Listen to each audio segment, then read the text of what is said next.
नमस्ते बच्चों। हम फिर से 11th क्लास के इंग्लिश मीडियम के क्वेश्चंस की सीरीज में पहुंच चुके हैं। हमारा आज का क्वेश्चन है डिफाइन कोरिलेशन। कोरिलेशन हमको वर्ड से पता चल रहा है। कोरिलेशन रिलेशन मतलब संबंध। दो वेरिएबल होंगे, उन दो वेरिएबल या दो से ज्यादा वेरिएबल्स के बीच में क्या होगा, रिलेशन होगा, तो उसको बोलते हैं को रिलेशन। ठीक है, कोरिलेशन क्या बताता है बेटा? It indicate the relationship between two variables. कोई एक सीरीज होगी, कुछ डेटा होगा हमारे पास, और उन डेटाज में हमारे पास कुछ कोरिलेशन होंगे। ठीक है, कुछ रिलेशन होंगे जिसके कारण वो दोनों डेटा एक दूसरे को क्या कर रहे हैं, अफेक्ट कर रहे हैं। एक दूसरे को अफेक्ट कर रहे हैं वो दोनों डेटा, वो दोनों वेरिएबल्स, वो दोनों चर एक दूसरे को क्या कर रहे हैं, अफेक्ट कर रहे हैं। दोनों, एक में कमी होगी दूसरे में कमी हो जाएगी, एक बढ़ेगा दूसरा बढ़ जाएगा, रिवर्स भी हो सकता है।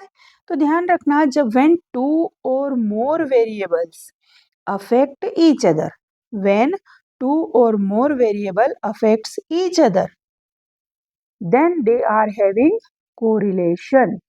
तो डेफिनेशन क्या हो जाएगी बेटा कि correlation is a statistical tool which measure. Correlation एक ऐसा स्टैटिस्टिकल टूल है जो क्या मेजर कर रहा है, क्या बता रहा है, क्या एनालाइज कर रहा है, the degree of the extend, कि कितनी डिग्री तक, कितने लेवल तक, टू विच टू और मोर वेरिएबल, दो या दो से ज्यादा वेरिएबल फ्लक्चुएट होते हैं। फ्लक्चुएट होना यानी कम और ज्यादा होना, with reference to one another, जो एक दूसरे के कारण या तो कम होते हैं या बढ़ते हैं, श्रिंक होते हैं, एक्सपांड होते हैं, कितना डिफरेंस डिग्री में आता है, इसे ही हम कोरिलेशन बोलते हैं। इन सिंपल वर्ड्स क्या बोल सकते हैं कि when two or more variables are associated with each other's changes, जब दो वेरिएबल एक दूसरे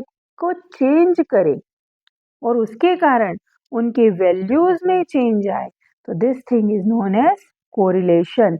एग्जाम्पल लेते हैं, जैसे price of a commodity and demand of the commodity. हमने प्राइस थ्योरी पढ़ी थी, डिमांड लॉ पढ़ा है। लॉ ऑफ डिमांड क्या बोलता है बेटा कि जब किसी कमोडिटी की प्राइस इंक्रीज होती है, जब किसी कमोडिटी की प्राइस क्या होती है, इंक्रीज होती है, तो उसकी डिमांड क्या होने लगती है, कम होने लगती है। और इसका रिवर्स भी हो सकता है, जब किसी कमोडिटी की प्राइस कम होने लगे तो उसकी डिमांड बढ़ने लगती है।